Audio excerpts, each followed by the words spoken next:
গ্রামের এক বৃদ্ধ লোক বাজার থেকে সস্তা দামে একটা ফুল প্যান্ট কিনে আনছে। এখন বাড়িতে এসে সেই ফুল প্যান্টটা পরে দেখে ফুল প্যান্টটা তার পায়ের থেকেও আধ হাত বেশি লম্বা। তখন সেই বৃদ্ধ লোক তার স্ত্রীর কাছে গিয়ে বলল, আমার এই প্যান্টটা আধ হাত বড় হয়েছে, তুমি প্যান্টটাকে আধ হাত কেটে সেলাই করে একটু ছোট করে দাও তো। লোকটার এই কথা শুনে তার স্ত্রী বলল, শালার বুইড়ার শখ কত, এক পাও কবরে গেছে, এখন আবার তার ফুল প্যান্ট পরতে হবে, যাও এখান থেকে, আমার হাতে সময় নাই। স্ত্রীর এই ঝাড়ি শুনে সেই বৃদ্ধ লোকটি তার পুত্রবধূকে বলল, মা, আমার এই প্যান্টটা আধ হাত লম্বা হয়েছে, কেটে একটু ছোট করে দাও না। পুত্রবধূ বলল, বাবা, আমার হাতে সময় নাই।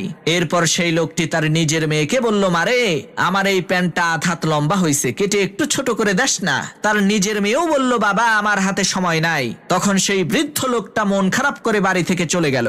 তখন সেই বৃদ্ধ লোকটার স্ত্রী চিন্তা করলো, আহারে, আমার স্বামী বুড়া মানুষ, কয়দিনই আর বাঁচবে, একটা প্যান্টই তো পরতে চাইছে,